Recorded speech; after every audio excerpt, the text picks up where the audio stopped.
କବିତା ଡରାଉଥିବା ଜୀବନ। କବି ବିଜୟ କୁମାର ମୁଦୁଲି। କେତେ ଆଉ ଚାଲିବାକୁ ହେବ ରାସ୍ତାଘାଟ ପଥପ୍ରାନ୍ତ ନଦୀକୂଳ ଧାନକ୍ଷେତ ବିଦ୍ୟାଳୟ ଦେବାଳୟ ଆଉ ଶ୍ମଶାନ ଜୁଇରେ କେତେ ଆଉ ପାପ ପୁଣ୍ୟର ହିସାବ ଦେବାକୁ ପଡ଼ିବ। ତୁମେ କିଏ?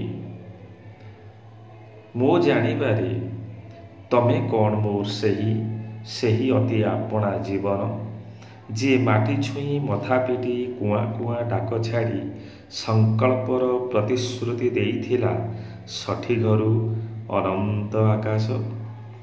ତଥାପି ବିଶ୍ୱାସ ହୁଏନା ତମେ ମୋ ଜୀବନ, ଏ ଦେହରେ ଭରିଅଛ ପ୍ରାଣ। ମୋ ଜାଣିବାରେ ତମେ ନୁହଁ। ତମେ କେଉଁ ଅଜଣା ଅଚିହ୍ନା ଆଗନ୍ତୁକ, ଆଶାର ସ୍ୱରୂପ ଛାଇ। ଛାଡ଼ ନାହିଁ ମୋତେ, ଘୂରିବୁଲ ଚତୁଃପାର୍ଶ୍ୱେ ମୋର।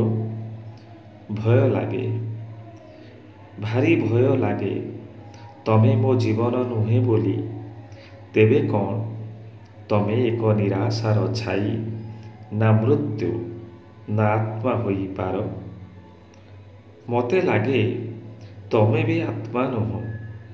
ମତେ ଲାଗେ ତମେ ବି ଆତ୍ମା ନୁହଁ। ତେବେ ଡର ଲାଗେ, ଭାରି ଡର ଲାଗେ, କାଳେ କାଳେ ତମ ଉପସ୍ଥିତି ପ୍ରେତାତ୍ମା ରୂପରେ ଅଶରୀରୀ ରୂପେ ଗୋଟାପଣେ ଗିଳିବାକୁ ଜୀବନଟା ମୋର। ଗୋଟାପଣେ ଗିଳିବାକୁ ଜୀବନଟା ମୋର। ଧନ୍ୟବାଦ।